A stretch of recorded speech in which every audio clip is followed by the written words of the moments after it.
Hello every one, നമ്മുടെ English ക്ലാസ്സിലേക്ക് എല്ലാവരും വെൽക്കം. അപ്പം നമ്മൾ കഴിഞ്ഞ ദിവസങ്ങളിൽ കംപ്ലീറ്റ് ചെയ്തത് ചാപ്റ്റേഴ്സ് എല്ലാവരും വായിച്ചു നോക്കിയെന്ന് വിചാരിക്കുന്നു. ക്ലാസ് കാണാത്തവരതൊന്ന് വായിച്ചു നോക്കാം കേട്ടോ. അതിനുശേഷം നമ്മുടെ ടെക്സ്റ്റ് ബുക്ക് ഒന്ന് വായിച്ചാൽ നിങ്ങൾക്ക് ക്ലാസ് മനസ്സിലാവും. അപ്പം നമ്മൾ നെക്സ്റ്റ് ചാപ്റ്ററിലേക്ക് പോവുകയാണ്. നമ്മളിനി അടുത്തായിട്ട് നോക്കാൻ പോകുന്നത് ഒരു പോയം തന്നെയാണ് കേട്ടോ. കഴിഞ്ഞ പഠിച്ചതുപോലത്തെ ഒരു സിമ്പിൾ പോയമാണ് കേട്ടോ.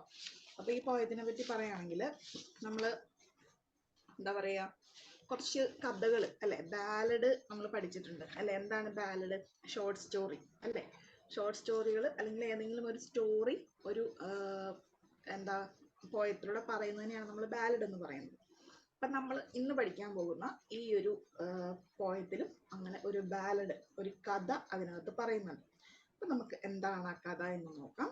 അതുപോലെ തന്നെ ഈ ഒരു പോയം എഴുതിയിട്ടുള്ളത് റോബർട്ട് സൗത്തേ കേട്ടോ. റോബർട്ട് സൗത്തയുടെ വളരെ ഫേമസ് ആയിട്ടുള്ള ആഫ്റ്റർ ബ്ലെൻഹെയിം എന്ന് പറഞ്ഞിട്ടുള്ള ഒരു പോയമാണ്. അപ്പം നമുക്ക് ഒരു ഇൻട്രൊഡക്ഷൻ അബൌട്ട് ദ പോയറ്റ് കൊടുത്തിട്ടുണ്ട്, അതൊന്ന് നോക്കാം. Robert Southey's poem After Blenheim, also called The Battle of Blenheim. അപ്പോൾ ഈ ഒരു പോയത്തിൻ്റെ പേര് ആഫ്റ്റർ ബ്ലെൻഹെയിം എന്നാണെങ്കിലും ഇതിനെ നമ്മൾ എന്ത് പറയാറുണ്ട്? ദ ബാറ്റിൽ ഓഫ് ബ്ലെൻഹെയിം എന്നും ഈ പോയത്തിന് പേരുണ്ട്. The war of Spanish succession of 1701-1714. അപ്പോൾ സ്പാനിഷ് യുദ്ധത്തിൻ്റെ പശ്ചാത്തലത്തിൽ എഴുതിയിട്ടുള്ള ഒരു വർക്കാണിത്. Southey has referred to in the poem England's Duke of Marlborough and Prince Eugene of Savoy, the two greatest heroes in the war between Austria and France after Philip IV. King Louis XIV grandson ascended to the throne controversially. In this chapter we will analyze the poem in details. അപ്പോൾ നമ്മുടെ Spanish വാറിനെ തുടർന്ന് ഉണ്ടായിട്ടുള്ള ഒരു situation, അതായത് രണ്ട് കുട്ടികൾ മുറ്റത്ത് കളിച്ചുകൊണ്ടിരിക്കുകയായിരുന്നു. അപ്പോൾ അവർ കളിച്ചുകൊണ്ടിരിക്കുന്നതിൻ്റെ ഇടയിൽ അവർക്ക് ഒരു സ്കള്ള്, ഒരു തലയോട്ടി അവർക്ക് നിലത്ത് കിടന്ന് കിട്ടുകയാണ്. അപ്പോൾ അവരവരുടെ മുത്തശ്ശനോട് ചോദിക്കുകയാണ്, മുത്തശ്ശി ഇത് എന്താണ്, അല്ലെങ്കിൽ ഇത് എങ്ങനെ ഇവിടെ വന്നു എന്ന് ചോദിക്കുകയാണ്. അപ്പോൾ മുത്തശ്ശൻ അതിൻ്റെ പിന്നിലെ കഥ അവർക്ക് പറഞ്ഞു കൊടുക്കുകയാണ്. അപ്പോൾ ഇങ്ങനെ യുദ്ധം നടന്നിട്ടുണ്ട്, അപ്പോൾ യുദ്ധത്തിൽ സംഭവിച്ചതാണ്, ഒരുപാട് പേർക്ക് ജീവനൊക്കെ നഷ്ടപ്പെട്ടിട്ടുണ്ടെന്നൊക്കെ മുത്തശ്ശൻ ഇങ്ങനെ പറഞ്ഞു കൊടുക്കുകയാണ്. അപ്പോൾ ഇതിൻ്റെ എന്താണ് ഈ പോയത്തിൻ്റെ ഒരു പ്രത്യേകത എന്ന് വെച്ചിട്ടുണ്ടെങ്കിൽ, ഇവർ ഈ വാറിനെ എന്താണ് എ ഫേമസ് വിക്ടറി, അതായത് വലിയൊരു വിജയം എന്ന് മാത്രമാണ് ഇവരിതിനെ പറയുന്നത്. അല്ലാതെ ഇതിനെന്തെങ്കിലും വാർ കൊണ്ട് നെഗറ്റീവ്സ് ഉണ്ടായിരുന്നോ ഒന്നും പറയുന്നില്ല. അപ്പം ലോസ് സംഭവിച്ചു എന്ന് പറയുന്നുണ്ട്, പക്ഷെ അപ്പോഴും ഇതിനെ വളരെ കോൺട്രവേഴ്ഷ്യൽ ആയിട്ട്, അല്ലെ നമുക്ക് ഭയങ്കര വിരോധാഭാസമായിട്ട് തോന്നും. ഒരുപാട് നഷ്ടങ്ങൾ സംഭവിച്ചു, ഒരുപാട് ആളുകൾ യുദ്ധങ്ങളിൽ മരിക്കും, എങ്കിലും ഇവർ ഈ ഒരു വാറിനെ പറയുന്നത് ഫേമസ് വിക്ടറി എന്നാണ്. അപ്പോൾ അങ്ങനെ ഒരു കഥ മുത്തശ്ശൻ എന്ത് ചെയ്യുന്നു, കുട്ടികൾക്ക് പറഞ്ഞു കൊടുക്കും. അതാണ് ഇതിൻ്റെ ഒരു ബാക്ക്ഗ്രൗണ്ട് എന്ന് പറയുന്നത് കേട്ടോ. അപ്പം നമുക്ക് എന്തൊക്കെയാണ് ആ ഒരു സ്റ്റോറി ആയിട്ടാണ് പറഞ്ഞു കൊടുക്കുന്നത്, അപ്പം എന്തൊക്കെയാണ് ആ ഒരു പോയത്തിൽ പറഞ്ഞിട്ടുള്ളത് നോക്കാം. ഇനി നോക്കാം, ചാപ്റ്റർ 7 ആണ് എടുക്കുന്നത്. നോക്കിക്കേ, Robert Southey a brief biographical sketch. അപ്പോൾ റോബർട്ട് സൗത്തയുടെ ഒരു ബയോഗ്രഫിക്കൽ സ്കെച്ച് ഇവിടെ കൊടുത്തിട്ടുണ്ട്. നോക്കാം അദ്ദേഹത്തിൻ്റെ ഒരു കാലഘട്ടം ഏതൊക്കെയാണ്. Robert Southey 1774 12th March 1843. 1843 അദ്ദേഹം മരിച്ചു. Was an English poet of the Romantic school and poet laureate from 1830 until his death. അപ്പോൾ അദ്ദേഹം ഇംഗ്ലീഷ് റൊമാൻറ്റിക് പോയറ്റ് ആണ്, റൊമാൻറ്റിക് കാലഘട്ടത്തിലെ ഒരു പോയറ്റ് ആണ്. Like the other late poets William Wordsworth and Samuel Taylor Coleridge, Southey had begun as a radical but became steadily more conservative as he acquired respect for Britain and its institutions. അപ്പം അദ്ദേഹത്തിൻ്റെ ആ ഒരു ജീവിച്ച കാലഘട്ടത്തിൽ വളരെയധികം എന്താ പറയുക അംഗീകരിക്കപ്പെടുക, അല്ലെങ്കിൽ വളരെയധികം ഫേമസ് ആയിട്ടുള്ള ഒരു പേഴ്സണാലിറ്റി ആയിട്ട് തന്നെ, ഒരു പോയറ്റ് ലോറേറ്റ്, ഒരു ജേതാവായിട്ട് തന്നെയാണ് അദ്ദേഹം ജീവിച്ചിരുന്നത്.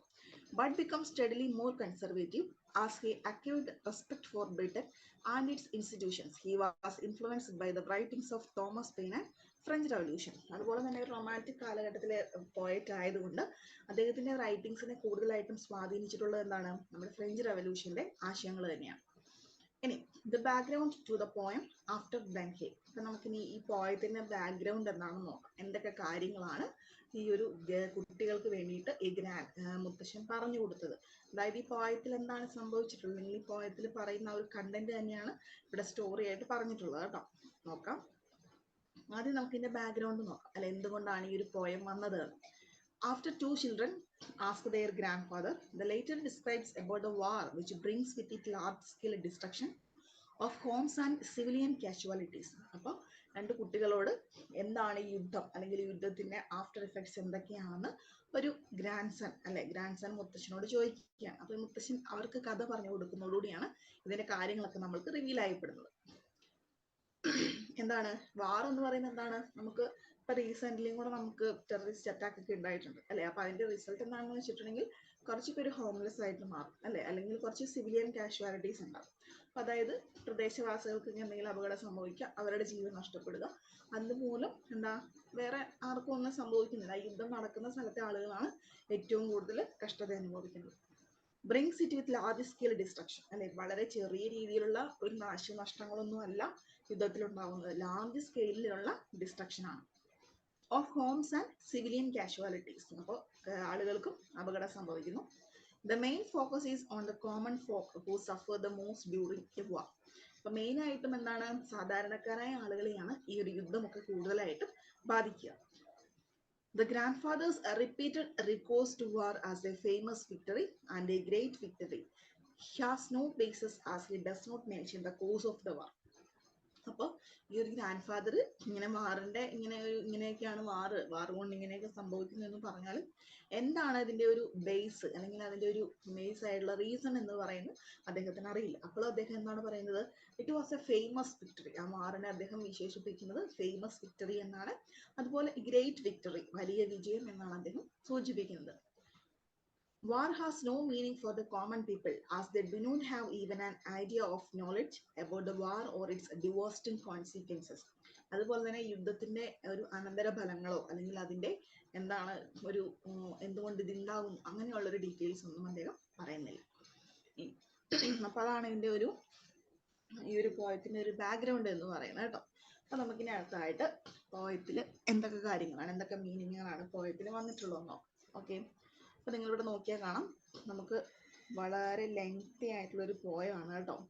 Okay, After Blenheim it was a summer evening, old Kaspar work was done and he before his cottage was sitting in the sun. അപ്പോൾ ഇവിടെ നമുക്ക് ഈ സ്റ്റോറിയിലുള്ള കുട്ടിയുടെ പേരെന്താ, കാസ്പർ എന്നാണ് കേട്ടോ. അപ്പൊ കാസ്പർ മുറ്റത്ത് കളിച്ചുകൊണ്ടിരുന്നപ്പോഴാണ് മുത്തശ്ശൻ്റെ അടുത്ത് ഈ തലയൊട്ടി കിട്ടുന്നതിൽ എന്താണെന്ന് ചോദിക്കുന്നത്. അതിലൂടെയാണ് നമ്മുടെ പോയം സ്റ്റാർട്ട് ചെയ്യുന്നത് അല്ലെ. ചെറിയൊരു പോയാണ് കേട്ടോ. നമുക്ക് പോയത്തിൽ വലിയ ഡിഫിക്കൽട്ട് ആയിട്ടുള്ള വേർഡ്സ് ഒന്നും തോന്നുന്നില്ല, നമുക്ക് വായിച്ചിട്ടുണ്ടെങ്കിൽ പെട്ടെന്ന് മനസ്സിലാവുന്നില്ല. അപ്പൊ നിങ്ങളൊന്ന് വായിച്ചു നോക്കിയാൽ നിങ്ങൾക്ക് മനസ്സിലാവും കേട്ടോ. ഓക്കെ, അപ്പൊ നമുക്ക് പോയത്തിന്റെ സമ്മറി ഒന്ന് നോക്കാം. എന്താണ് പോയത്തിൽ പറഞ്ഞിരിക്കുന്നത്? Summary and analysis and critical appreciation. After Blenheim stanza wise summary. അപ്പൊ ഇവിടെ 1, 2, 3 എന്ന് പറഞ്ഞിട്ട് 11 സ്റ്റാൻസാസ് കൊടുത്തിട്ടുണ്ട് കേട്ടോ. അപ്പൊ സ്റ്റാൻസ വൈസ് ആണ് ഇവിടെ മീനിങ് കൊടുത്തിരിക്കുന്നത്. അപ്പൊ നമുക്ക് കുറച്ചും കൂടി നന്നായിട്ട് പെട്ടെന്ന് മനസ്സിലാക്കാൻ പറ്റും.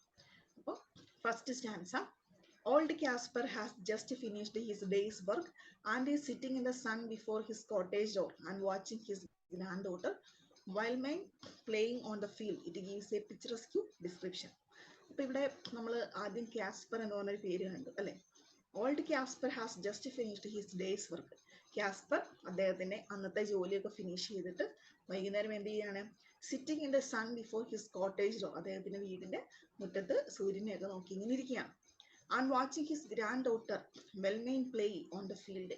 അദ്ദേഹത്തിന്റെ ഗ്രാൻഡ് ഡോട്ടർ അല്ലെ, എന്താണ് കൊച്ചുമകള് അവിടെ മുറ്റത്ത് കളിക്കുന്നുണ്ട്. അവളുടെ പേരെന്താണ്, വെൽമെയിൻ എന്നാണ്.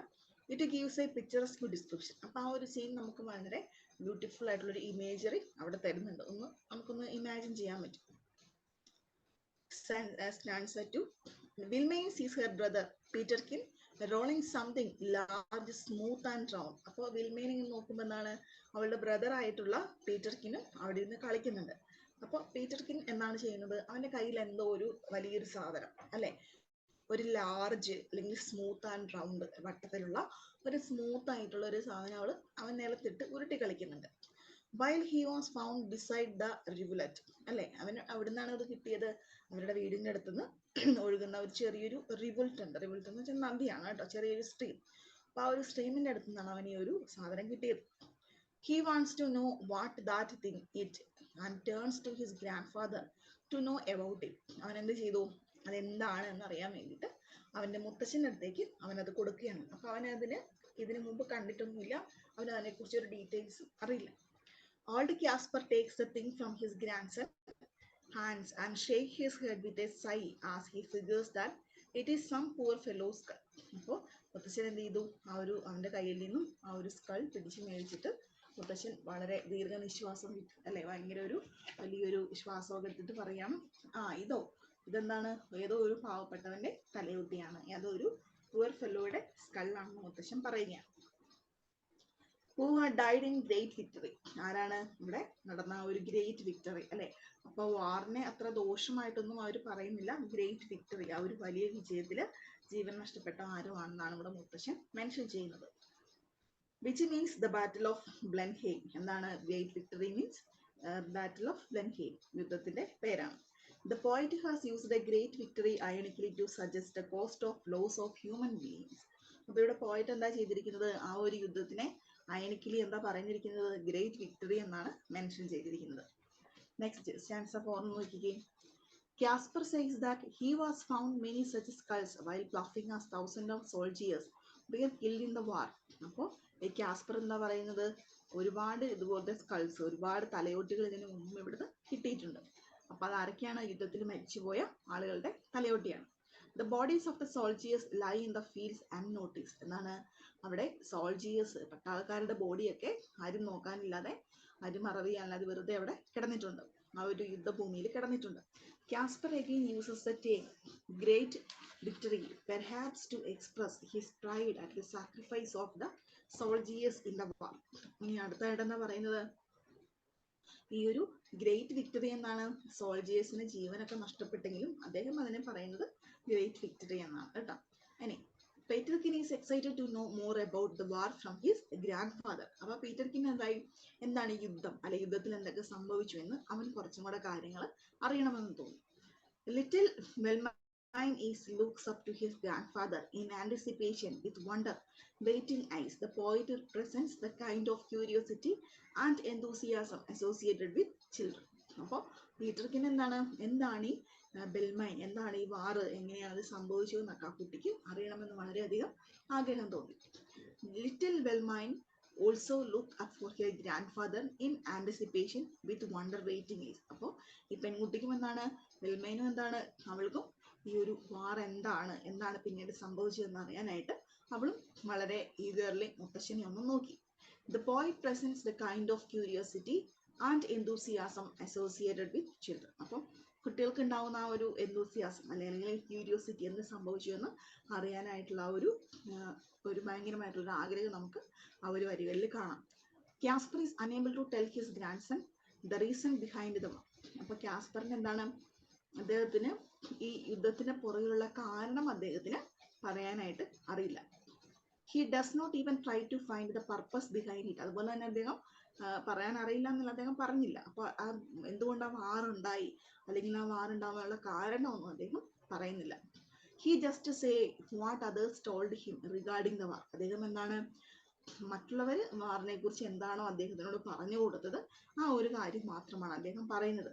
That it was a famous victory. അതുകൊണ്ട് അദ്ദേഹം എന്ത് പറയുന്നു, അത് വലിയൊരു വിജയമായിരുന്നു. അപ്പൊ എന്താണ് അതിന്റെ ആക്ച്വൽ റീസൺ, എന്തുകൊണ്ടാണ് ഒരു യുദ്ധം നടന്നത്, അതൊരു റീസണായിരുന്നോ, അങ്ങനെയുള്ള കാര്യങ്ങളൊന്നും അദ്ദേഹം പറയുന്നില്ല. അദ്ദേഹം എന്ത് മാത്രമേ പറയുന്നുള്ളൂ, it was a famous victory എന്ന് മാത്രമാണ് അദ്ദേഹം പറയുന്നുള്ളൂ. Kaspar recollects his past memories. Kaspar എന്താ ചെയ്യുന്നത്, അദ്ദേഹത്തിന്റെ പഴയ ഓർമ്മകളൊക്കെ ഒന്ന് കളക്ട് ചെയ്യാം. He recalls how the French soldiers burned the homes of several innocent people, among which was his father's at Belgium.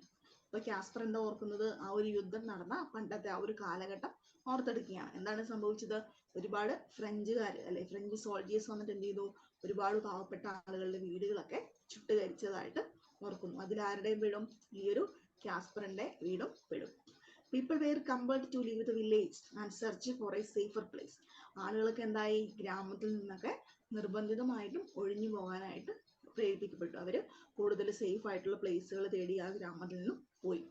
Casper's father also fled with his wife and young Casper in search for shelter, but he was unable to find a home and their family became homeless. അതുപോലെ തന്നെ ആ ഒരു യുദ്ധത്തില് കാസ്പറിന്റെ ഫാമിലിയും നശിക്കപ്പെട്ടു, അല്ലെ, അവരുടെ വീടൊക്കെ പോയി, ഇവർ വീട് അല്ലെങ്കിൽ ഒരു സേഫ് ആയിട്ടുള്ള സ്ഥലം നോക്കി, ഒരു ഷെൽട്ടർ നോക്കി അവർ ഒരുപാട് അലഞ്ഞു, പക്ഷെ അവർക്ക് കിട്ടിയില്ല. അതുകൊണ്ട് അവർക്ക് എന്തായി? ദേ ബിക്കം ഹോംലെസ്. അവർ വീടില്ലാത്തവരായിട്ട് പിന്നീട് മാറി. Casper mentions consequences of the war, the fire and the sword imply the destruction. അപ്പോൾ കാസ്പർ ആകെ പറയുന്നത് എന്താണ്? യുദ്ധം എന്ന് വെച്ചാൽ എന്താണ്? തീയാണ്, അല്ലെ? ഇത് ഫയർ ആണ്. അതുപോലെ തന്നെ വാള്, അതെന്താണ്? അത് രണ്ടും നാശത്തെ കുറിക്കുന്ന വസ്തുക്കളാണ്. The image of the death of pregnant mothers and newborn babies heightens the idea of destruction because of war.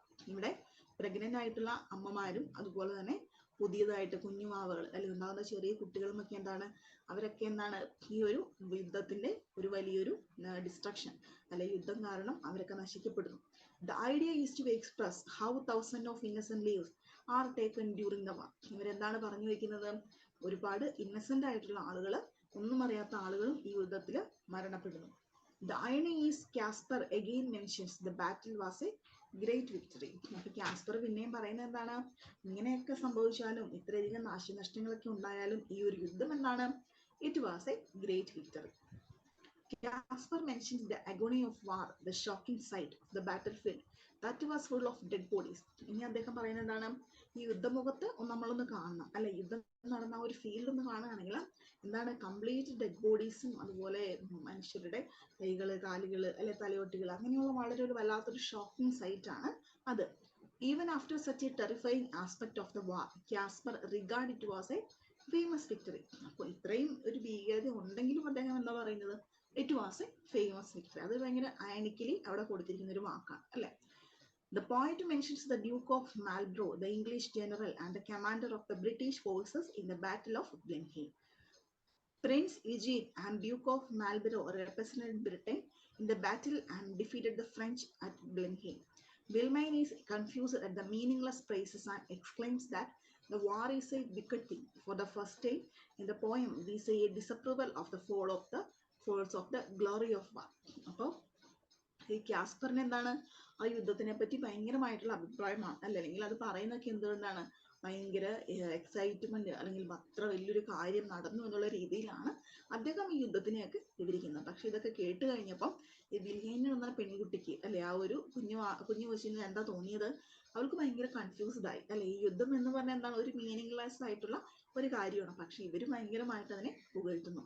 അപ്പോൾ അവൾ എന്താ ചെയ്യുന്നത്?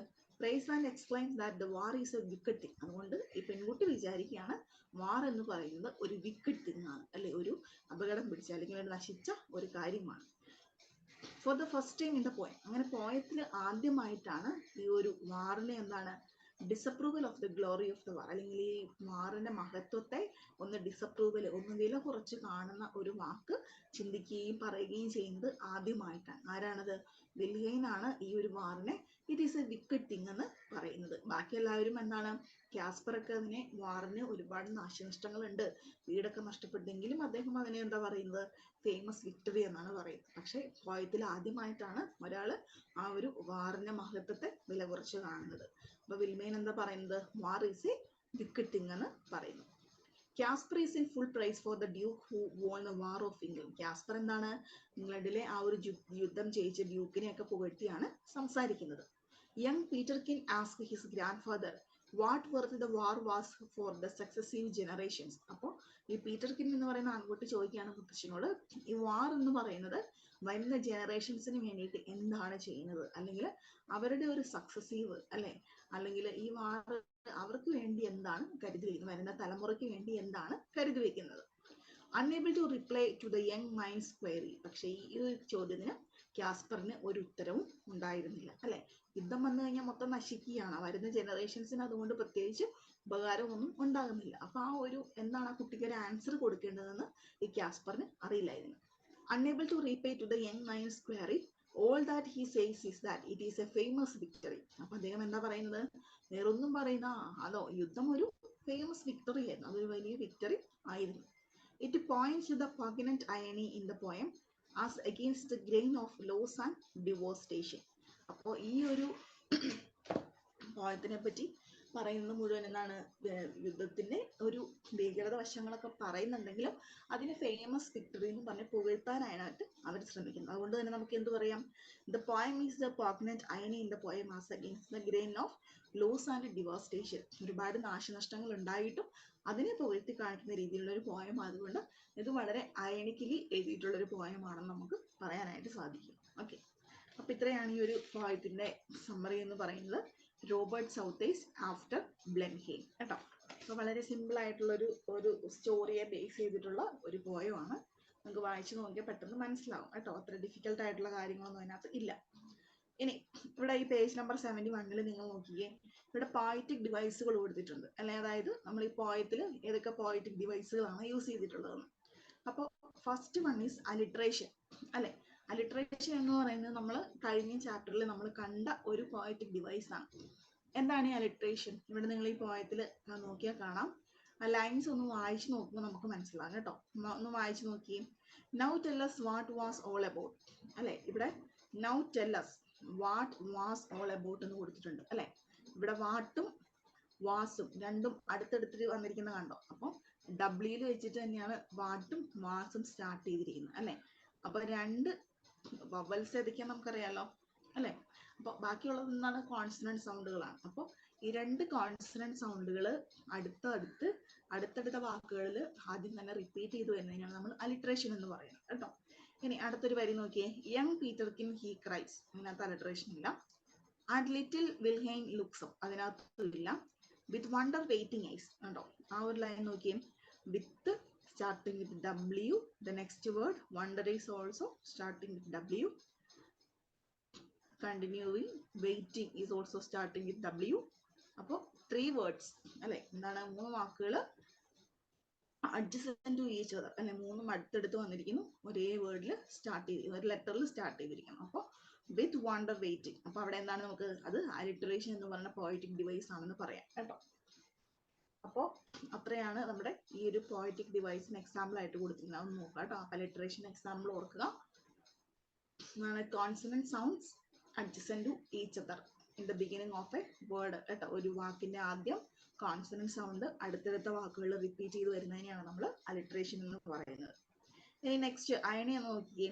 കാസ്പേഴ്സ് glorification of war was a great victory is ironical because was happens at the great cost of life and individual dignity. ഇവിടെ irony അല്ലെ. അയണി എന്ന് വെച്ചാൽ വിരോധാഭാസം എന്ന് പറയും അല്ലെ. അതായത് പറയുന്ന ഒന്ന് പ്രവർത്തിക്കുന്നു എന്ന് പറയും. അപ്പൊ ഇവിടെ എന്താ? കാസ്പർ എന്തായിരുന്നേ? വാറിനെ ഗ്ലോറിഫൈ ചെയ്യാണ് അല്ലെ. വാറിനെ ഇങ്ങനെ പുകഴ്ത്തി കൊണ്ടുവരണം. പക്ഷെ ആക്ച്വലി അതിൽ എന്താണ് സംഭവിക്കുന്നത്? മൊത്തം ലോസും ഡിവാസ്റ്റേഷനും ഡിസ്ട്രക്ഷനും അല്ലെ. ഹ്യൂമൻ ലൈഫൊക്കെ നശിക്കുക, ലോസ് ഓഫ് ലൈഫ് ഒക്കെയാണ് സംഭവിക്കുന്നത്. അപ്പൊ അങ്ങനെ പരസ്പര വിരുദ്ധമായിട്ടുള്ള കാര്യങ്ങൾ നമ്മൾ പറയുമ്പോഴാണ് നമ്മൾ അയണിയാണെന്ന് പറയുക അല്ലെ. വാർ ഈസ് എ ഡിസ്ട്രക്റ്റീവ് തിങ് അല്ലെ. അതായത് വിക്കറ്റ് തിങ് എന്ന് പറയും. പക്ഷെ ഇവിടെ he is glorifying the war. അദ്ദേഹം അതിനെ ഒരു ഫേമസ് വിക്ടറി എന്ന് മാത്രമാണ് പറയുന്നത്. പിന്നെ നെക്സ്റ്റ് നോക്കിയേ. ആർക്കൈസം. ആർക്കിസം എന്ന് പറഞ്ഞാൽ പുരാവസ്തു അല്ലെ. ആർക്കിസം എന്ന് വെച്ചാൽ പുരാവസ്തുവാണ്. The poet was used archaic words like nay my little girl quoth he to achieve his desired effect. അപ്പോൾ ഈ ഒരു വാക്കുകൾ കണ്ടോ. നേ ഉണ്ട്, my little girl, quoth he. അപ്പൊ അതൊക്കെ എന്തിനു വേണ്ടിയിട്ടാണ്? To achieve his desired effect. അപ്പൊ ആ ഒരു പുരാവസ്തു അല്ലെങ്കിൽ പഴയ കാര്യങ്ങളെയൊക്കെ സൂചിപ്പിക്കുന്നതിന് വേണ്ടിയിട്ട്. ഇനി നെക്സ്റ്റ് എന്താണ്? മെന്റോണിമി അല്ലെ. മെന്റോണിമി എന്ന് വെച്ചാൽ എന്താണ്? Replaced with one another closely related. Love with heart. Example കൊടുത്തിട്ടുണ്ട്. And by him spotted on the green refers to the ground covered with the grassland on which the children play. The playground is associated with the green leaf which is green in color. അതായത് നമ്മൾ ഈ ഒരു പോയത്തില് മെന്റോണിമി എന്ന് വെച്ചിട്ടുണ്ടെങ്കിൽ ഒരു വാക്കിന് പകരം അതുമായിട്ട് ഏറ്റവും അടുത്ത് റിലേറ്റ് ചെയ്തിരിക്കുന്ന വാക്ക് ഉപയോഗിക്കുക. അതിനാണ് നമ്മൾ മെന്റോണിമി എന്ന് പറയുന്നത്. അപ്പൊ ഇവിടെ നോക്കിക്കേ. ഇവിടെ പ്ലേ ഗ്രൗണ്ട് എന്നതിനു പകരം ഇവിടെ ഗ്രാസ് ലാൻഡ് എന്നാണ് ഉപയോഗിച്ചിരിക്കുന്നത് അല്ലെ. അപ്പൊ പ്ലേ ഗ്രൗണ്ടിന് പകരം നമ്മൾ children's are playing in the grass land എന്ന് പറഞ്ഞാൽ എന്താണ്? നമുക്കറിയാം അല്ലെ. പ്ലേ ഗ്രൗണ്ട് എന്ന് പറഞ്ഞാൽ എന്താണ്? അസോസിയേറ്റഡ് വിത്ത് ഗ്രീനറി അല്ലെ. നല്ല പച്ചപ്പൊക്കെ നിറഞ്ഞ പുല്ലൊക്കെ പിടിപ്പിച്ച മിക്കവാറും പ്ലേ ഗ്രൗണ്ടുകൾ. അപ്പൊ ഇവിടുത്തെ ഈ ഗ്രീൻ കളറും ആ ഒരു ഇതിനെ ഗ്രീൻ ഗ്രാസ് ലാൻഡിനെ എന്ത് ഉപയോഗിച്ചിരിക്കുന്നു? പ്ലേ ഗ്രൗണ്ടിനെ മെൻഷൻ ചെയ്യാനായിട്ട് ഉപയോഗിച്ചിരിക്കുന്നു. അപ്പൊ കുറച്ചും കൂടി നന്നായിട്ട് മനസ്സിലാക്കാൻ നമുക്ക് ലവ് വിത്ത് ഹേർട്ട് എന്ന് പറയാം അല്ലെ. നമ്മൾ ലവ് ചിഹ്നം എന്ന് പറയും. അപ്പൊ ലവ് ചിഹ്നം എന്ന് പറയുമ്പോൾ നമുക്ക് തന്നെ അറിയാം ഹാർട്ട് അല്ലെങ്കിൽ സ്നേഹത്തിനെ സൂചിപ്പിക്കാനാണെന്ന് പറയും അല്ലെ. അപ്പൊ ഇവിടെ ലവ് എന്നതിന് പകരം നമ്മൾ ആ ഒരു ഹാർട്ടിന്റെ ചിഹ്നം ഉപയോഗിക്കുന്നു. അപ്പൊ നമുക്കറിയാം എന്താ? ലവിനെ സൂചിപ്പിക്കാനായിട്ട് നമ്മൾ ഹാർട്ട് ഉപയോഗിക്കും. അതാണ് അവിടെ കറക്റ്റ് ആയിട്ട് നമുക്ക് ഓർത്തൊന്ന് കണക്ട് ചെയ്യാൻ പറ്റുക. അപ്പൊ മെന്റോണിമി എന്ന് വെച്ചാൽ എന്താണ്? ക്ലോസ്ലി അല്ലെ റീപ്ലേസ്ഡ് വിത്ത് ക്ലോസ്ലി റിലേറ്റഡ് ഒബ്ജക്റ്റ് കേട്ടോ. അപ്പൊ ലവ് വിത്ത് ഹാർട്ട് ഓർത്തിരിക്കുക. ഓക്കെ, അപ്പൊ അത്രയാണ്. പിന്നെ റെപ്പറ്റീഷൻ അല്ലെ, റെപ്പറ്റീഷൻ നമുക്കറിയാം കവിതയിലൊക്കെ റിപ്പീറ്റ് ചെയ്ത് വരുന്നതിനാണ് നമ്മൾ റെപ്പറ്റീഷൻ എന്ന് പറയുക കേട്ടോ. Repetition has been used to point out the ignorance of the old man Caspar about war and its aftermath അല്ലെ. അപ്പൊ നമുക്ക് അറിയാവുന്ന ഒരു കാര്യം അല്ലെങ്കിൽ അറിയില്ലാത്തൊരു കാര്യത്തെ കുറിച്ച് ചോദിക്കുമ്പോൾ നമ്മൾ എന്താ പിന്നെയും you must know, you know എന്നുള്ള വാക്കുകളൊക്കെ ഇവിടെ റിപ്പീറ്റ് ചെയ്ത് പറഞ്ഞിട്ടുണ്ട്. അത് ഞാൻ ഇവിടെ റെപ്പറ്റീഷൻ എന്നതുകൊണ്ട് ഉദ്ദേശിച്ചിരിക്കുന്നത്. ഓക്കെ, അപ്പോൾ അത്രയാണ് നമ്മുടെ ഈ ഒരു ചാപ്റ്റർ എന്ന് പറയുന്നത് കേട്ടോ. അപ്പോൾ സമ്മറി വായിച്ച് നോക്കുക, പോയിറ്റിക് ഡിവൈസ് വായിച്ചു നോക്കുക.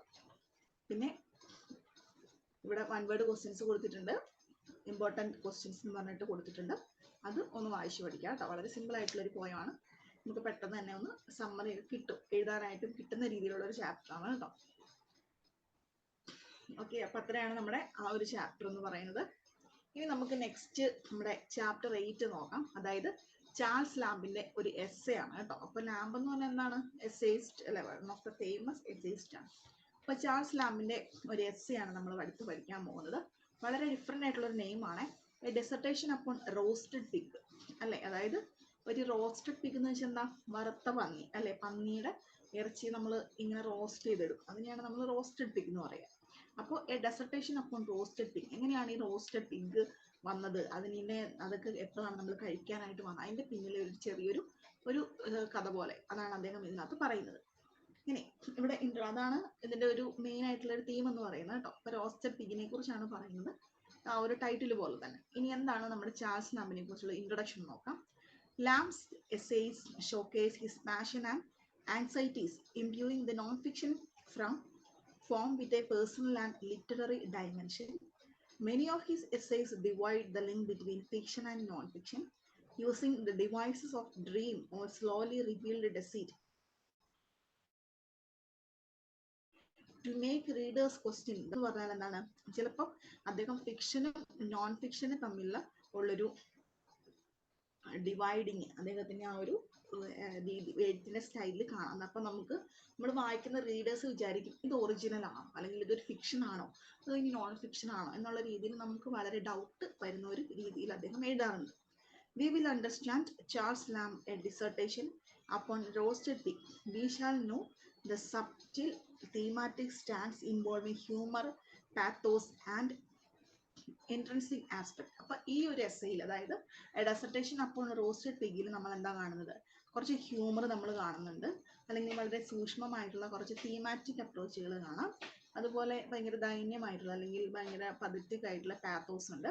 അതുപോലെ ഇൻട്രൻസിക് അപ്പീൽ അല്ലെ, ഭയങ്കര അന്തർലീനമായിട്ടുള്ള അല്ലെങ്കിൽ നമ്മളെ ആകർഷിക്കുന്ന രീതിയിലുള്ള ചെറിയൊരു സ്റ്റോറി ഒക്കെ ഉണ്ട്. Thematic exploration will help in understanding the essay with clarity and precision. അപ്പൊ ഇതിന്റെ എന്താണ് നമുക്ക് പെട്ടെന്ന് നമുക്ക് മനസ്സിലാവും കേട്ടോ. അതായത് വളരെ ക്ലാരിറ്റിയോട് കൂടി നമുക്ക് മനസ്സിലാക്കാൻ പറ്റുന്ന ഒരു എസ്സേ ആണ്. പിന്നെ ചാൾസ് ലാംബിന്റെ ഒരു ബയോഗ്രഫിക്കൽ സ്കെച്ച് നമുക്ക് അറിയാം അല്ലെ. ലാംബിന്റെ എസ്സേ ഒക്കെ നമ്മൾ കൂടുതലായിട്ട് ലിറ്ററേച്ചറിൽ കേൾക്കുന്നതാണ്. ഇനി നമുക്കൊന്ന് ഇൻട്രൊഡക്ഷൻ ഒന്ന് വായിച്ചു നോക്കാം. Charles lamp spend his childhood and youth at inner temple. He did his schooling at Christ Hospital from 1782 to 1789. He was good relationship with Samuel Taylor Coleridge. After working for a while at South Sea House, Lamb joined East India Company as a clerk April 1792 till his superannuation in 1825. അപ്പം 1834 അദ്ദേഹം മരിക്കുന്നത് കേട്ടോ. He saw literary access quite late in his life after trying his hands with measured success in poetry and drama. It was his eyes, specimens of English dramatic poets, 1808 brought him back to limelight as a critic of repute on Elizabethan drama, which also revived Elizabethan drama considerably. The publication of the essays of Elia in serial form in the London magazine 1820 gave him immediate success. അപ്പോൾ അദ്ദേഹത്തിന്റെ പേരിൽ അറിയപ്പെടുന്ന വളരെ famous ആയിട്ടുള്ള ഒരു essay ആണ് essays of ഏലിയ എന്ന് പറയുന്നത് കേട്ടോ. അപ്പൊ അദ്ദേഹത്തിന്റെ പേരിൽ നമുക്ക് ഓർത്തിരിക്കാൻ പറ്റുന്ന വർക്കാണ് കേട്ടോ. His essays are direct and matter of fact. They invoke tenderness, pathos and humor. His rapport with his contemporaries and his gifted style made him popular and much hyped essays. അദ്ദേഹത്തിന്റെ ആ ഒരു റൈറ്റിംഗ് സ്റ്റൈല് ഒക്കെയാണ് അദ്ദേഹത്തിനെ ഏറ്റവും കൂടുതൽ ഹൈപ്പിൽ നിൽക്കുന്ന ഒരു essayist ആയിട്ട് മാറ്റിയിട്ടുള്ളത് കേട്ടോ.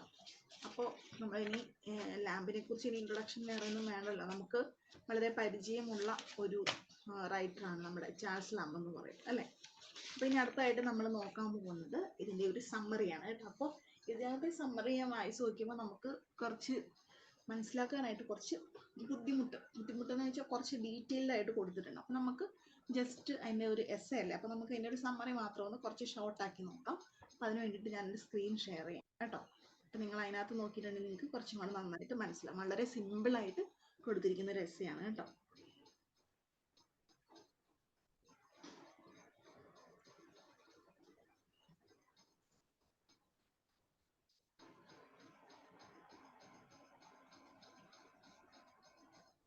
ഓക്കെ,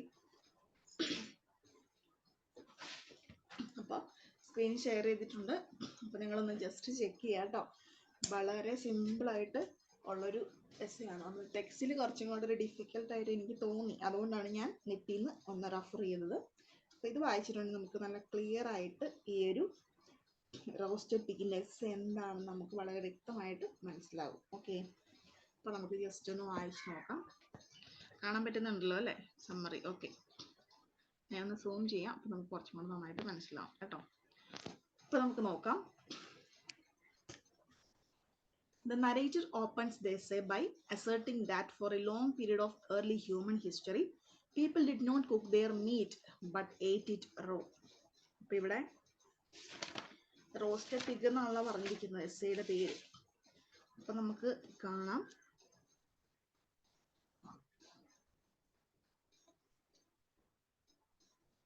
ഇവിടെ ഒരു ഹ്യൂമറസ് ആയിട്ട് അല്ലേ, അപ്പോൾ ഒരു ഇൻട്രൊഡക്ഷൻ പോലെ ഇതിന് പറയും. സമ്മറിക്ക് ഒരു കാര്യമാണ് ഞാൻ പറയട്ടെ. The essay, a dissertation upon roasted pig, was published in London magazine under the pen name of Alien. അപ്പോൾ ഈ ഒരു എസ്സേ പബ്ലിഷ് ചെയ്തിരുന്നത് ലണ്ടൻ മാഗസിനിലാണ്. അദ്ദേഹത്തിന്റെ പെൻ നെയിം ആയിട്ടുള്ള ഏലിയ എന്ന പേരിലാണ് നമ്മുടെ ചാൾസ് ലാംബ് ഇത് പബ്ലിഷ് ചെയ്തിരുന്നത്. The essay shows Lamb at his humorous best. ഈ എസ്സേയിൽ അദ്ദേഹത്തിന് ഒരു ഹ്യൂമറസ് ആയിട്ടുള്ള കാര്യങ്ങൾ ഏറ്റവും നല്ല രീതിയിൽ അദ്ദേഹം പ്രസന്റ് ചെയ്തിട്ടുണ്ട്. The writer has used various devices to portray a humorous account of the origin of mankind's practice of roasting pig, besides giving us insight into his own tastes and temperament. അപ്പോൾ ഇതിനകത്ത് അദ്ദേഹം പറയുന്നത് എന്താണ്? The writer has used various devices. അദ്ദേഹം പല ഡിവൈസുകളും ഉപയോഗിച്ചിട്ടാണ് ഇത് എഴുതിയിരിക്കുന്നത്. ഇതിനാണ് ടു പോർട്രേ, തുറന്നു കാണിക്കാൻ. എന്താണ് തുറന്നു കാണിക്കുന്നത്? A humorous account of the origin of mankind's practice അല്ലേ. അപ്പൊ നമുക്ക് തോന്നും ഇതെന്താണ് ഇങ്ങനെ എഴുതിയിരിക്കുന്നത് അല്ലേ. അപ്പൊ ഇതിനകത്ത് മെയിനായിട്ടും അദ്ദേഹത്തിന് ഒരു ഹ്യൂമറസ് ആയിട്ടുള്ള ഒരു റൈറ്റിംഗ് സ്റ്റൈലാണ് ഇതിനകത്ത് റിവീൽ ആക്കപ്പെടുന്നത്. അപ്പൊ എന്താണ് എഴുതിയിരിക്കുന്നത്? ഇതിനകത്ത് മെയിൻ കണ്ടന്റ് എന്താണ്? Account of the origin of mankind practice of roasting pig അല്ലെ. എന്നുകൊണ്ടാണ് മനുഷ്യൻ ഈ റോസ്റ്റ് ചെയ്ത പിഗിനെ തിന്നു തുടങ്ങിയത്, അവരെന്നാണ് ഇതിങ്ങനെ കഴിക്കാമെന്ന് കണ്ടുപിടിച്ചത്, അതിന്റെ ഒരു ഒറിജിനെ പറ്റിയാണ് അദ്ദേഹം ഇവിടെ പറയുന്നത്. Besides giving us insight into his own tastes and temperament അല്ലെ. അപ്പൊ എന്നുകൊണ്ടാണ് നമുക്ക് ഈ ഒരു പിഗ് ഒക്കെ റോസ്റ്റ് ചെയ്ത് അല്ലെങ്കിൽ മീറ്റ് ഇങ്ങനെ റോസ്റ്റ് ചെയ്ത് കഴിക്കാൻ പറ്റുക, എന്നുകൊണ്ടാണ് അവർ കഴിച്ചു തുടങ്ങിയത്, അതിന്റെ ഒരു ഉത്ഭവം എവിടെ നിന്നായിരുന്നു, അതിനെ പറ്റിയാണ് അദ്ദേഹം ഒരു ചരിത്രം പോലെയാണ് അദ്ദേഹം ഈ ഒരു ചാപ്റ്ററിൽ പറയുന്നത്. ഓക്കെ, നമുക്കൊന്ന് നോക്കാം. ഇനി നമുക്ക് സമ്മറി നോക്കാം കേട്ടോ. അതാണ് അതിൻ്റെ ഒരു മെയിൻ കണ്ടന്റ് എന്ന് പറയും. അപ്പൊ അതിന്റെ ഒരു ബാക്ക്ഗ്രൗണ്ട് ആണ് അദ്ദേഹം പറയുന്നത്. The narrator opens the essay by asserting that for a long period of early human history, people did not cook their meat but ate it raw. അദ്ദേഹം പറയുന്നത് എന്താണ്? ഒരുപാട് വർഷങ്ങൾക്ക് മുൻപ് ആളുകൾ എന്ത് ചെയ്തിരുന്നു? ഈ മീറ്റ് ഒന്നും അവർ കുക്ക് ചെയ്തിരുന്നില്ല. അവർക്ക് അറിയില്ലായിരുന്നു, കുക്ക് ചെയ്യാൻ പറ്റുമെന്നൊന്നും അറിയില്ലായിരുന്നു. അവരെന്താ ചെയ്തിരുന്നത്? Meat ate it raw. അവരത് ആ പച്ചയ്ക്ക് തന്നെയായിട്ട് തിന്നുന്നു അല്ലേ. ഇപ്പൊ ആനിമൽസിനൊക്കെ വേട്ടയാടി പിടിക്കുന്നു, അത് ആ ബ്ലഡൊക്കെ പോയി കഴിയുമ്പോൾ അവരെടുത്ത് തിന്നുന്നു, അല്ലാണ്ട് അതിനെ ചുട്ട് തിന്നാൻ, കറി വെച്ച് തിന്നാമെന്ന് അവർക്ക് അറിയില്ലായിരുന്നു. He claims that this was hinted at the writings of Confucius, who mentioned an era known as Cookies Holiday. അപ്പോൾ ഇദ്ദേഹം ഇതൊക്കെ പറയുന്നത് എവിടെ നിന്നാണ്? ഈ കൺഫ്യൂഷൻ എന്ന് പറയുന്ന ആളുടെ ഒരു ജീവിതത്തിന്റെ ഇതിൽ നിന്നും അല്ലെങ്കിൽ അവരുടെ ആ ഒരു ജീവിത കാലഘട്ടത്തിൽ നിന്നുമാണ് അദ്ദേഹത്തിന് ഇതിന്റെ ഒരു ക്ലൂ ഒക്കെ കിട്ടിയത്. who mentioned an era known as Cook's Holiday, implying that the Chinese did not cook animals prior to his writings. അപ്പോൾ അദ്ദേഹത്തിന് ഈ ഒരു കൺഫ്യൂഷ്യസിന്റെ കയ്യിൽ നിന്നാണ് ഇങ്ങനെ ഒരു അറിവ് കിട്ടുന്നത്.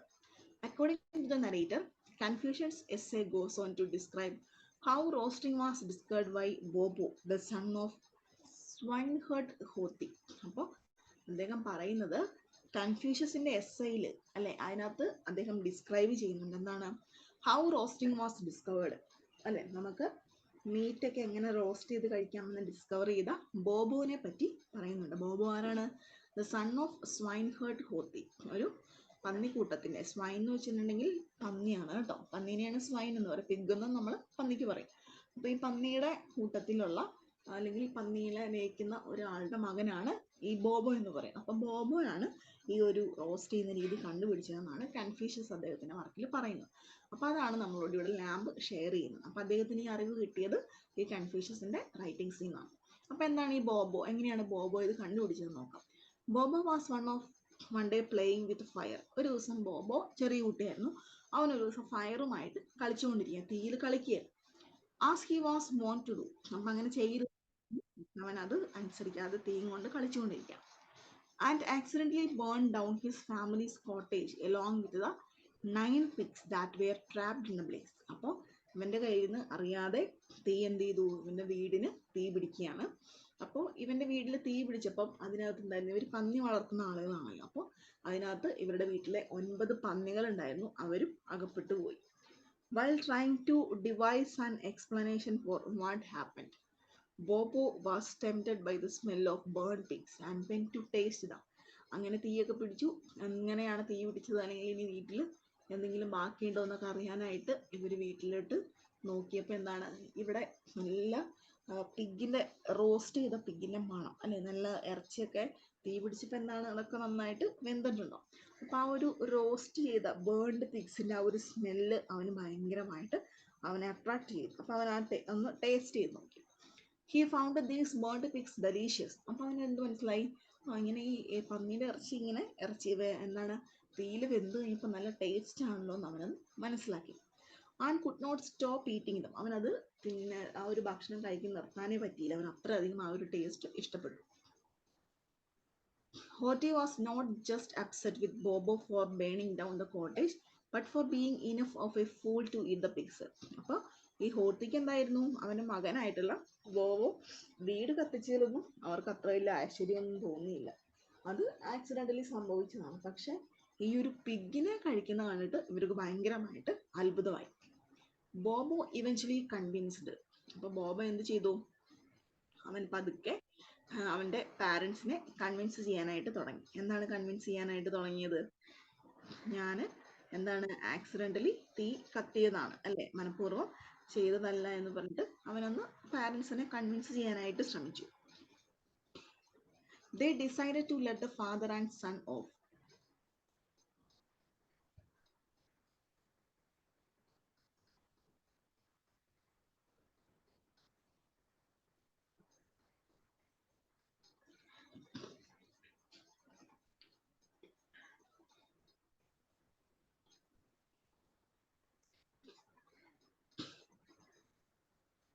വെയിറ്റ് കേട്ടോ.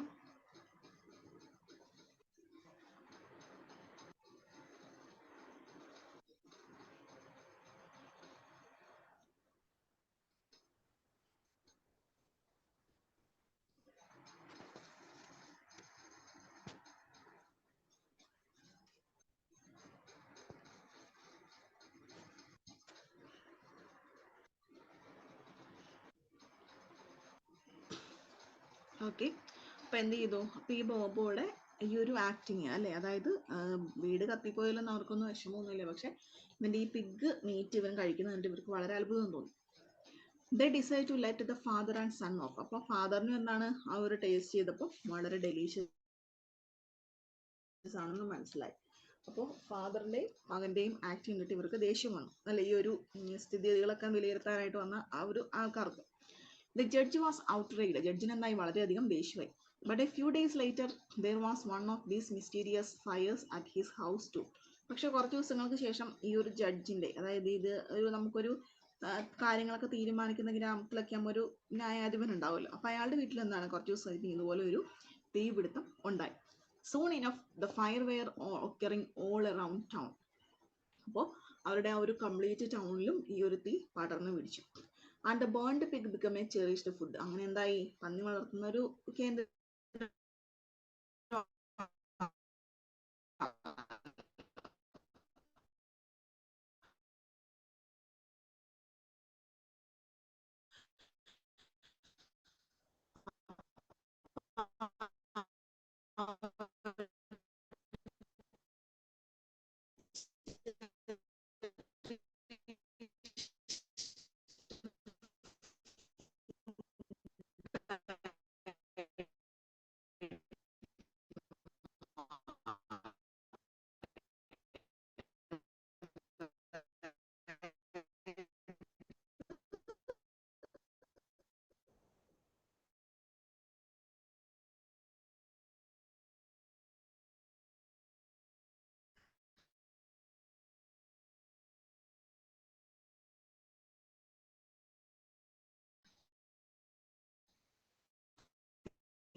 അപ്പൊ അദ്ദേഹം വളരെ കോമഡി ആയിട്ട് പറയുകയാണ്, അല്ലെങ്കിൽ വലിയ ഹ്യൂമറസ് ആയിട്ടുള്ള കുറച്ച് എലമെന്റ്സ് ആണ് നമ്മൾ പറഞ്ഞല്ലോ. അപ്പൊ അദ്ദേഹം പറയാണ്, ഈ ഒരു പന്നി എന്ന് പറയുന്ന നേരത്തെ ഭയങ്കര ഒരു ഗ്ലൂട്ടോണസ് അനിമൽ ആയിരുന്നു, പക്ഷെ ഇപ്പൊ മനുഷ്യൻ എന്താണ് അതിനെ ഈറ്റ് ചെയ്യുന്നത്, അതിന്റെ ആ ഒരു ഇറച്ചി തിന്ന് വളരെയധികം എൻജോയ് ചെയ്യുന്നത് അദ്ദേഹം വളരെ കോമഡി ആയിട്ട് പറയുകയാണ്.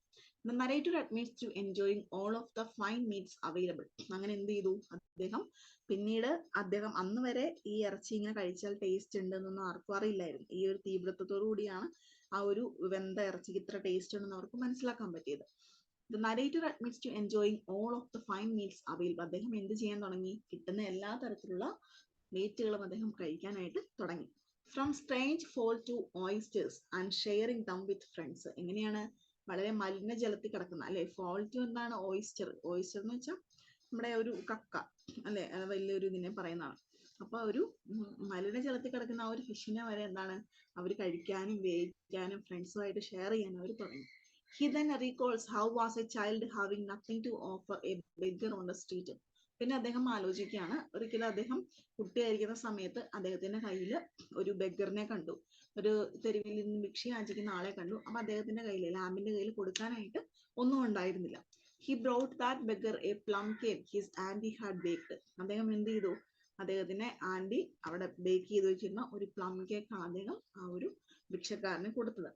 He blames the hypocrisy of his giving spirit on the destination. The essay concludes with an anecdote about how ancient people used to sacrifice pigs. അപ്പൊ അദ്ദേഹം പറയുകയാണ്, പണ്ടത്തെ കാലത്തെ ആളുകൾ അല്ലെ, അവരുടെ ഒരു സാക്രിഫൈസ് അല്ലെ, ഈ ഒരു പിഗിനെ ഒക്കെ അവർ ഇത്ര നന്നായിട്ട് അല്ലെ, ഇത്ര പിഗ് ഒക്കെ ഉണ്ടായിട്ട് അല്ലെങ്കിൽ ഇതിനെ എങ്ങനെ യൂട്ടിലൈസ് ചെയ്യാതിരുന്ന എന്തുകൊണ്ട് ലാമ്പ്, ഈ എസ്സയിലൂടെ അദ്ദേഹത്തിന് ഒരു വിഷമം അല്ലെങ്കിൽ അദ്ദേഹത്തിന് ആ ഒരു പരാതി അദ്ദേഹം പങ്കുവയ്ക്കുകയാണ്. Dipping them, raising a moral quandrum about enjoying the meat of animal. അപ്പൊ അതിനെ ചാട്ടവാരം കൊണ്ടൊക്കെ അടിച്ച് അല്ലെ, അങ്ങനെയുള്ളൊരു രീതിയായിരുന്നു പണ്ട്. അപ്പൊ എന്തുകൊണ്ടാണ് അവര് ആ ഒരു ആനിമലിന്റെ മീറ്റ് ഇതുവരെ enjoy ചെയ്യാതിരുന്നത്. But the narrator seems different to the quandrum and suggests a tasty sauce made of shallots to eat the pig. അപ്പൊ അദ്ദേഹം ഇങ്ങനെയൊക്കെ പറയുന്നുണ്ടെങ്കിലും അദ്ദേഹത്തിന് ഇപ്പൊ എന്താണ്, ആ ഒരു റോസ്റ്റഡ് ബിഗിന്റെ ടേസ്റ്റും ഒക്കെ അദ്ദേഹത്തിന് വളരെയധികം ഇഷ്ടപ്പെട്ടു. അദ്ദേഹം ഈ ഒരു എസ്സേ അവസാനിപ്പിക്കുമ്പോൾ അദ്ദേഹം ഒരു കാര്യം കൂടെ പറയുന്നുണ്ട്, എന്താണ്, സജസ്റ്റ് ടേസ്റ്റി സോസ്. അദ്ദേഹം ഈ ഒരു പിഗിന്റെ മീറ്റ് കഴിക്കാനായിട്ട് പറ്റിയ വളരെ നല്ലൊരു സോഴ്സും കൂടെ അദ്ദേഹം പങ്കുവെച്ചുകൊണ്ടാണ് അദ്ദേഹം ഈ ഒരു എസ്സെ മൈൻഡ് അപ്പ് ചെയ്യുന്നത് കേട്ടോ. അപ്പൊ ഇതാണ് നമ്മുടെ എസ്സെ എന്ന് പറയുന്നത്. വളരെ അല്ലെ, നമ്മൾ ഇത് റിയൽ ആണോ അല്ലെങ്കിൽ ഇങ്ങനെയൊക്കെ സംഭവിച്ചിട്ടുണ്ടോ എന്ന് നമുക്ക് ഒരു നിമിഷം ചിന്തിക്കും അല്ലെ. അപ്പൊ അത് തന്നെയാണ് നമ്മുടെ ഈ ഒരു ആരുടെ പ്രത്യേകത എന്ന് പറയുന്നത്, നമ്മുടെ ലാമ്പിന്റെ പ്രത്യേകത അല്ലെ. He draws A line between fiction and non fiction അല്ലെ. ഫിക്ഷൻ ആണോ നോൺ ഫിക്ഷൻ ആണോ നമുക്ക് അറിയാത്ത രീതിയിലാണ് അദ്ദേഹത്തിന്റെ ഒരു റൈറ്റിംഗ് സ്റ്റൈൽ എന്ന് പറയും കേട്ടോ. അപ്പോൾ ഇതിനകത്ത് കുറച്ച് കോമിക് എലമെന്റ്സ് ഒക്കെ ഉണ്ട്, അതൊക്കെ നമ്മുടെ ക്വസ്റ്റിനകത്ത് ഇവിടെ കൊടുത്തിട്ടുണ്ട് കേട്ടോ. ഇനി നോക്കിക്കേ, ഇതിനകത്തെ കുറച്ച് കാര്യങ്ങളോട് ഒന്ന് പറയട്ടെ. Lamb had humor and pathos in his essay from his personal experience and alluding to history and antiquity. His writing is marked by his ingenious approach in writing, where his personal life does not interfere explicitly. The essay also reveals Lamb's fondness for pointing at a human fault in comic vein. Exaggeration taking an real absurdities of life to task is the device the Lamb uses to achieve comic exploits. For example, Hoti pouring blows as thick and strong a hailstone when Babu upon eating the roasted pig, which the son considers not any more than if they had been flies. Instead, the son relishes the taste of roasted pork, inviting his father, Hoti, to taste the food lavishly. Oh, father, the pig, to come and taste how nice the burn in pigs. അപ്പൊ ഇവിടെ കുട്ടി ബോബോ ഈ തീയൊക്കെ കത്തിച്ചല്ലേ, വീടൊക്കെ നശിപ്പിച്ചിട്ട് അല്ലെങ്കിൽ accidentally തീ പകരുന്നു. അപ്പോൾ ലാമ്പൊക്കെ വെന്ത് അതിനകത്ത് മരിക്കുന്നു. അപ്പൊ ഈ ബോബോ ടേസ്റ്റ് ചെയ്തപ്പോൾ അവനത് കൺട്രോൾ ചെയ്യാനായിട്ട് പറ്റുന്നില്ല. അപ്പൊ അവൻ എന്ത് ചെയ്യണാണ്, അവൻ ഫാദറിനെയും കൂടെ വിളിക്കുകയാണ് അല്ലെ. Father please come and taste this meat എന്ന് പറയാണ്. Bobo, whose scent was so nervily sharpened since morning, soon dragged out another pig and fairly rending his asunder, thus the lesser half by the fist of Hoti, still shouting out. അപ്പൊ എന്താണ് ഈ ഒരു അവൻ ആ ഒരു taste ചെയ്യുന്ന ഒരു രീതിയും അതുപോലെ ഫാദറിനെ അവൻ വിളിച്ചിട്ട് അത് ടേസ്റ്റ് ചെയ്യൂ, അത് എൻജോയ് ചെയ്യൂ എന്നൊക്കെ പറയുന്നതാണ് വളരെ കോമിക് ആയിട്ടുള്ള ഒരു ഹ്യൂമർ കൊണ്ടുവരാനായിട്ട് അദ്ദേഹത്തിന് കഴിഞ്ഞിട്ടുണ്ട്. അപ്പൊ നമുക്കത് വായിക്കുമ്പോൾ നമുക്കും വളരെ ഒരു ഫിലിം ഒക്കെ കണ്ടിട്ട് അല്ലെ, അതിനകത്ത് പണ്ടൊക്കെ കോമഡി ഒക്കെ കാണിക്കുന്ന ഒരു ഇത് നമുക്ക് കിട്ടുന്നുണ്ട് വായിച്ചു കഴിഞ്ഞാൽ. His tongue-in-cheek humor, his close-knit presentation of material, and his exploring the immediate surrounding without his bias make him a very important essayist for all time to come. അപ്പൊ അദ്ദേഹത്തിന് ഈ ഒരു റൈറ്റിംഗ് സ്റ്റൈൽ തന്നെയാണ് അദ്ദേഹത്തിന് എല്ലാ കാലത്തെയും ഒരു എന്താണ് വളരെ പീക്കിൽ നിൽക്കുന്ന ഒരു എസ്സേയിസ്റ്റ് ആയിട്ട് മാറ്റിയിട്ടുള്ളത്. ഓക്കെ, അപ്പൊ അത്രയാണ് നമ്മുടെ ഈ ഒരു എസ്സേനെ പറ്റി പറയുകയാണെങ്കിൽ. വളരെ കോമഡിക്ക് ആയിട്ട് ഉള്ള കുറച്ച് എലമെന്റ്സ് ഒക്കെ ഉള്ള ഒരു എസ്സേയാണ് കേട്ടോ. അപ്പൊ നിങ്ങൾക്ക് വായിച്ച് പെട്ടെന്ന് മനസ്സിലാക്കാൻ പറ്റും, പ്രത്യേകിച്ച് ബുദ്ധിമുട്ടൊന്നുമില്ല. ടെക്സ്റ്റിലുള്ളത് വായിച്ചിട്ട് ഇനി മനസ്സിലാകുന്നില്ല എന്നുണ്ടെങ്കിൽ നിങ്ങൾ ജസ്റ്റ് ഒന്ന് ഗൂഗിൾ ചെയ്ത് നോക്കിയാൽ മതി. നല്ല ചെറിയ രീതിയിൽ നല്ല ഭംഗിയായിട്ടുള്ള എസ്സേകൾ ഇതുപോലത്തെ കിടപ്പുണ്ട് കേട്ടോ. അപ്പൊ അതായാലും നമുക്ക് എക്സാമിന് വേണ്ടി പഠിച്ചാൽ മതി കേട്ടോ.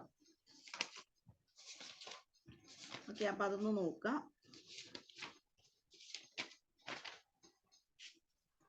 നെക്സ്റ്റ് ഇതിന്റെ ഒരു കവർ പേജ് ഉണ്ടായിരുന്നു കേട്ടോ, ഒരു ഫോട്ടോ ഉണ്ടായിരുന്നു. അപ്പൊ അതും കൂടെ ഞാനൊന്ന് ഷെയർ ചെയ്യാം. അപ്പൊ നമുക്ക് കുറച്ചും കൂടെ നന്നായിട്ട് ആ ഒരു പിക്ചർ കേട്ടോ, എന്തിനെ കുറിച്ചാണ് ഈ പിക്ചർ നമുക്ക് മനസ്സിലാക്കാൻ പറ്റും. ഓക്കെ, അപ്പൊ അത്രേ ഉള്ളൂ. Okay, next. ഓക്കെ, അപ്പൊ നമ്മള് നമ്മുടെ ഫോട്ടോ ഇല്ല കേട്ടോ, ഞാനൊരു പിക്ചർ എടുത്ത് വെച്ചിട്ടുണ്ടായിരുന്നു. നമ്മുടെ റോസ്റ്റഡ് പിഗിന്റെ ഇതിലുള്ള ഒരു ഫോട്ടോ ഉണ്ടായിരുന്നു, അതാണ് എടുത്തു വെച്ചത്. ഓക്കെ, നമുക്ക് ഇതിന്റെ ഒരു അനാലിസിസ് ഒന്ന് നോക്കാം കേട്ടോ. അനാലിസിസ് നോക്കിക്കേ. Among the most light-hearted of Lamb essay is his free-welling comic dissertation on the pleasure of eating roasted pig. അപ്പൊ ഈ റോസ്റ്റഡ് പിഗിനെ ഈറ്റ് ചെയ്യുന്ന ഒരു കഥയൊക്കെ നമുക്ക് വളരെ കോമിക് ആയിട്ട് തോന്നും അല്ലെ. It features A obvious use of the literary device hyperbole, with the lamb going to all sort of eccentric end to extol the flavor of roasted pork. അപ്പോൾ ഇതിനകത്ത് ഹൈപ്പർബോൾ എന്ന് പറഞ്ഞ പോയറ്റിക് ഡിവൈസ് ഉപയോഗിച്ചിട്ടുണ്ട് കേട്ടോ. Hyperbole ഉപയോഗിച്ചിട്ടുണ്ട്, അതായത് ഏറ്റവും extreme ആയിട്ട് നമ്മുടെ ഇപ്പൊ നമുക്ക് ചൂടുവെള്ളം ഇട്ട് നമ്മുടെ കൈ ഒന്ന് പൊള്ളി അല്ലെങ്കിൽ ചൂടായി നേരിക്കും. അപ്പൊ നമ്മളെന്താ ആ ഒരു ഫീലിങ്സ് നമ്മൾ ഒരുപാട് നമ്മളങ്ങ് ഇപ്പൊ പൊള്ളിയതിനൊക്കെ കൂടുതലായിട്ട് നമ്മൾ എക്സ്പ്രസ് ചെയ്യും അല്ലെ. അങ്ങനെ ഒരുപാട് നമ്മൾ ഒരു ഇതിനെ എക്സ്പ്രസ് ചെയ്യുന്നതിനെയാണ് നമ്മൾ ഹൈപ്പർബോൾ എന്ന് പറയുന്നത് കേട്ടോ. The logic of hyperbole is also evident in Lamb's use of heightened tone to tell the absurd story of how roast pork was discovered after a house fire in China. അപ്പൊ അപ്പൊ ഈ ഒരു house ഫയറിൽ ചൈനയിൽ വെച്ചിട്ടാണ് ഈ ഒരു ബോബോന്റെ വീട് കത്തുന്നതും roasted പിഗിനെ കഴിക്കാന്നൊക്കെ അവർ കണ്ടെത്തുന്നത് അല്ലെ. അതെന്താണ് ഭയങ്കര ഒരു അല്ലെ, നമുക്ക് എന്താ തോന്നുക, ഇതൊരു ഭയങ്കര അബ്സേർഡിറ്റി അല്ലെ, അതൊരു വിഡ്ഢിത്തമാണെന്ന് നമുക്ക് തോന്നിയേക്കാം. Once again, Lamb constructs literary devices and narrative forms in such a way that they manage to steer come fiction into his essay work. The fable he constructs speak to how odd it is that humans eat cooked animals at all. അപ്പൊ ഈ ഒരു കഥ എന്താ പറയുന്നത്, cooked ആനിമൽസിനെ എങ്ങനെയാണ് മനുഷ്യന്മാർ തിന്നാൻ തുടങ്ങിയത്. ഇങ്ങനെ ഒരു കഥ നമ്മൾ ഇതിനു മുമ്പ് കേട്ടിട്ടില്ല. വളരെ ഓടായിട്ട് വളരെ ഒറ്റപ്പെട്ട രീതിയിലുള്ള ഒരു കഥയായിട്ട് നമുക്ക് തോന്നിയേക്കാം കേട്ടോ. അപ്പോൾ ഇത്രയേ ഉള്ളൂ നമ്മുടെ ലാമ്പിന്റെ എസ്സേ എന്ന് പറയുന്നത്. നിങ്ങൾ ടെക്സ്റ്റിൽ മനസ്സിലാവാത്തവരുണ്ടെങ്കിൽ നമ്മളുടെ നെറ്റിൽ കയറിയിട്ട് ഗൂഗിൾ ചെയ്ത് നോക്കിയാൽ മതി. ചെറിയ രീതിയിൽ വളരെ ഷോർട്ടാക്കിയ എസ്സേകൾ കിടപ്പുണ്ട്. അതായത് നമുക്ക് എക്സാമിന് വേണ്ടി പഠിച്ചാൽ മതി. എന്നിട്ട് എന്ത് ചെയ്യുക, നമ്മുടെ ടെക്സ്റ്റിന്റെ ബാക്കിലുള്ള ആ ക്വസ്റ്റ്യൻസും ഒന്ന് റീഡ് ചെയ്ത് നോക്കുക കേട്ടോ. അപ്പൊ നമുക്ക് കറക്റ്റ് ആയിട്ട് മനസ്സിലാകും എന്തൊക്കെയാണ് ക്വസ്റ്റ്യൻസ് വരിക. അപ്പൊ എസ്സേ എങ്ങനെ രീതിയിൽ പഠിച്ചു വെക്കണമെന്ന് നമുക്ക് മനസ്സിലാവും. ഓക്കെ, അപ്പൊ അത്രയേ ഉള്ളൂ നമ്മുടെ ചാപ്റ്റേഴ്സ് എന്ന് പറയുന്നത്. അപ്പൊ എല്ലാവരും വായിച്ചു നോക്കുക, ക്ലാസ്സുകളൊക്കെ കാണുക, അതിനുശേഷം വരിക. ഓക്കെ,